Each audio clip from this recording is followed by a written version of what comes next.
안녕하세요. 한류의 신과 해외 반응을 소개하는 한류클래스TV입니다. 오늘은 K-팝의 부활, 아직도 중국은 한류를 사랑하나란 제목의 중국 언론의 기사를 살펴보겠습니다. 저는 중국이건 일본이건 정당하게 비판하는 것은 긍정적으로 생각하지만 정치적 유불리에 따라서 한 국가를 혐오하는 정서로 비판이 아닌 그야말로 혐오를 부추기는 영상을 혐오합니다.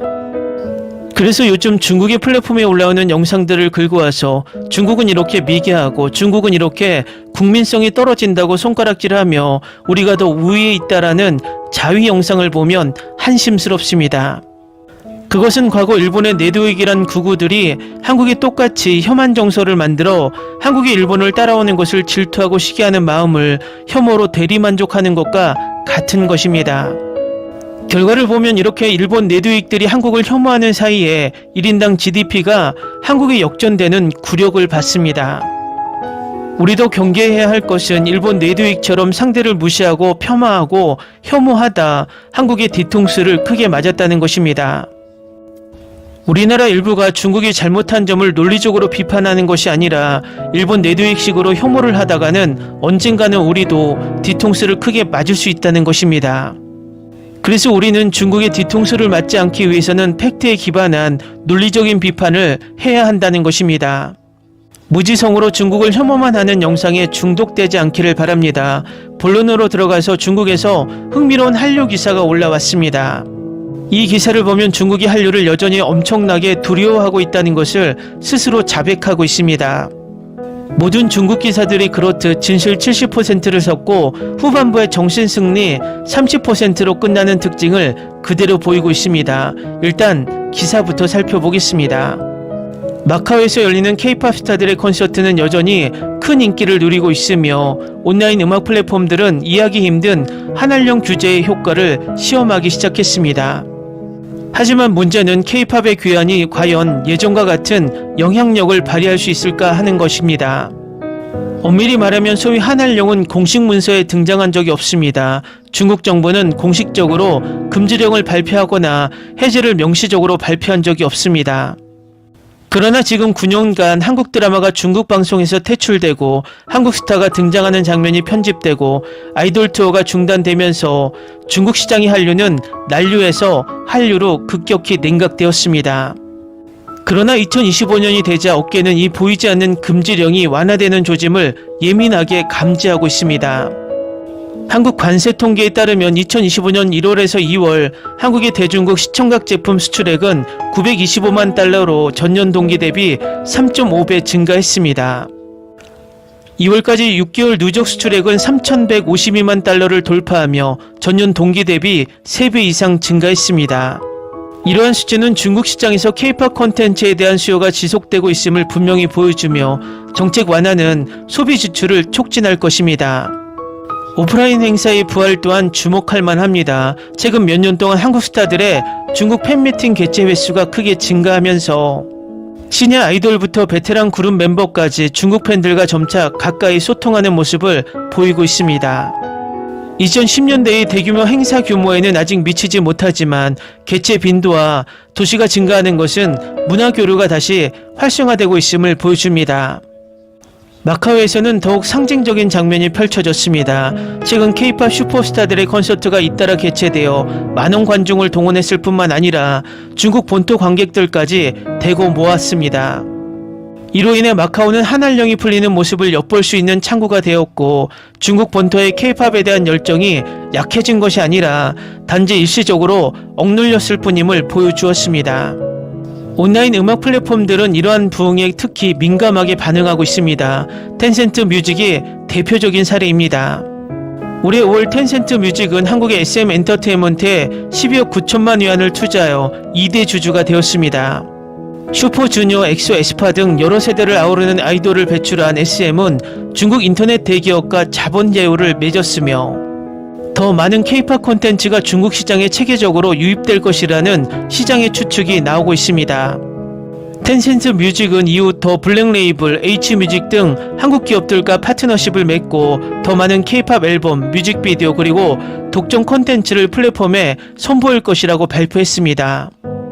더 중요한 것은 텐센트 뮤직이 한국에서 인기리에 운영 중인 자사 인기 비공개 인터랙티브 커뮤니티 버블을 중국에 출시했다는 것입니다.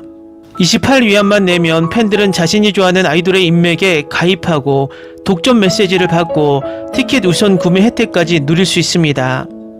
이러한 감성경제 모델은 플랫폼의 사용자 유지율과 수익 창출률을 크게 높이고 있습니다.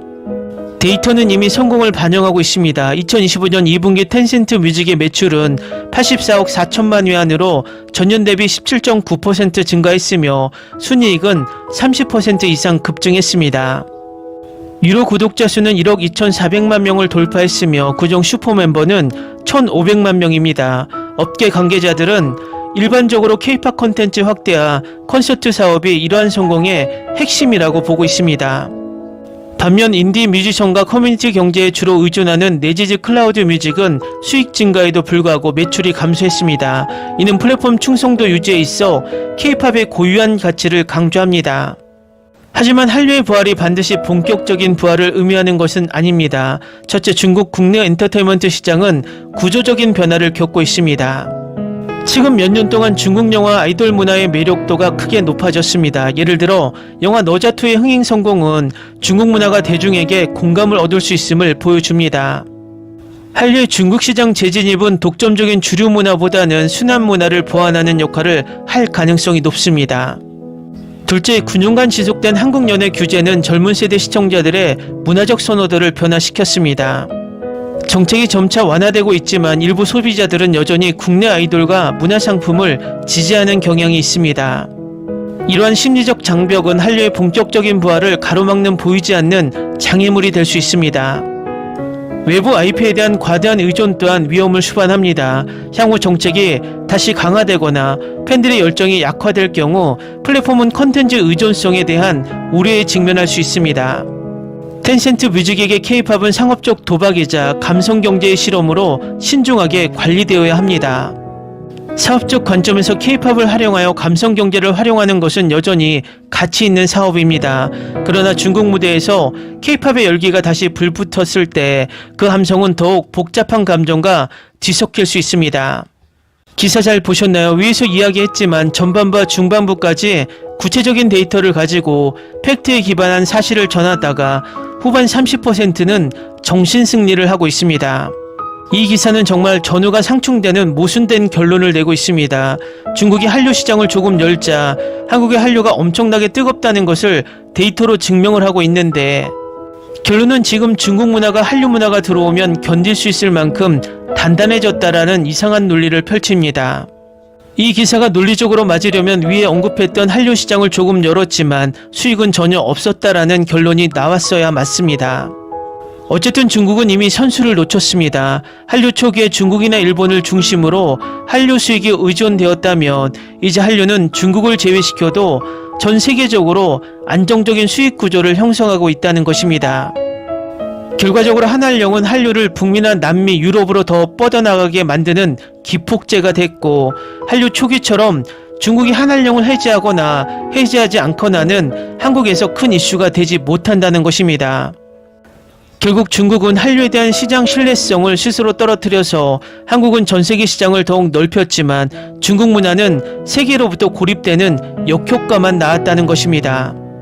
기사에서 언급했지만 중국 영화 너자투가 전세계 애니메이션 역대 1위 수익을 남겼지만 그 수익의 98%가 중국에서 나왔다는 부끄러운 결과로 아무리 자화자찬을 해봤자 세계의 조롱거리밖에 안 된다는 것입니다. 중국이 한한령을 해제하냐 마느냐의 주도권을 잃은 지 오래되었고 한국의 엔터테인먼트 산업은 중국 시장이 충분 조건이지 필요 조건이 아닌 시장이 되었고 이제 한국이 갑이고 중국이 을이라는 것입니다.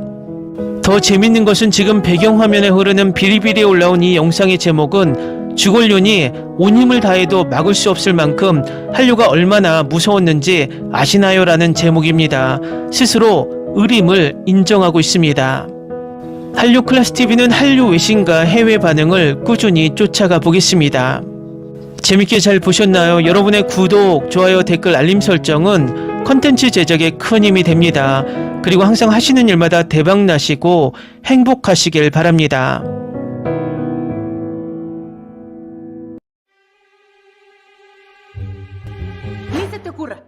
Olvida el ganso y los tomates. No hables de las ballenas. No es un acuario.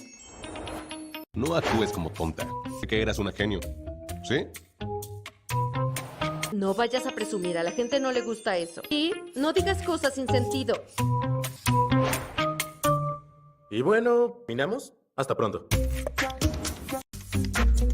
Abogada, tengo mucha curiosidad por conocerla.